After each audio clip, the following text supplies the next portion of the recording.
Well, this week's 48 Hours looks at a case that started with a burglary and ended with a murder investigation. Thousands of text messages, exotic poisons, and one root beer float revealed the harrowing story behind the 2022 death of one Indiana man. 48 Hours correspondent Peter Van Sant reports.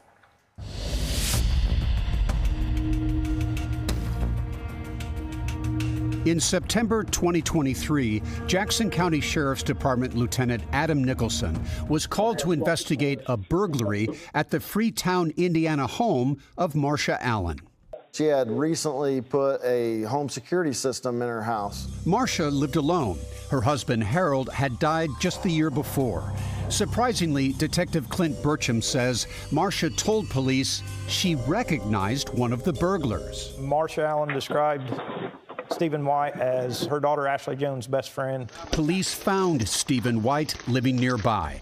They asked him about the burglary. Yeah. Does you know anything about it? No. But White couldn't lie for long. Well, I got a picture here.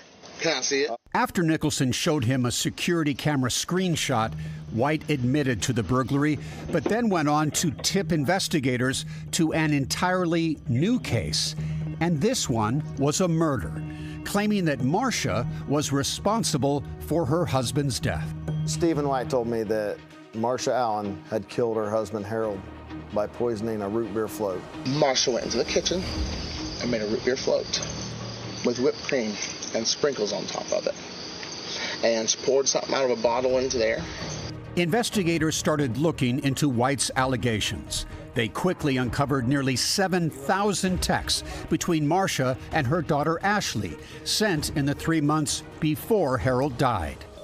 There's something going on, that they were indeed trying to poison Harold Allen.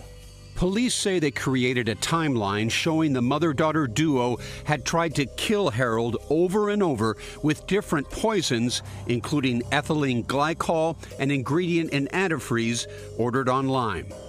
The night before he died, Marcia texted Ashley, "He's all in for root beer floats."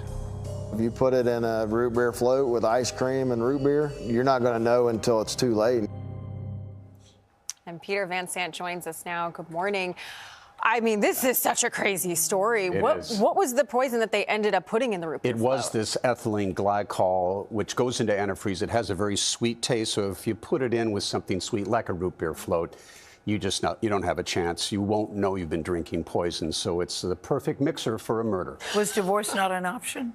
Was what? Was divorce not an option? Apparently Don't kill me, just leave. They'd only been together for about a year before this happened. That makes it even worse. And these text messages that are discovered, and you'll see in the course of this, these two women, which stepdaughter and wife, this was like a sport. They were enjoying this. It's like nothing I have seen before on a 48-hour story. And it was those text messages, though, that led to their downfall. Yes. Oh, my goodness. Peter Van Sant, thank you. And you can watch Peter's report, The Root Beer Float Murder, on 48 Hours tomorrow night at 10, 9 Central here on CBS and streaming on Paramount+.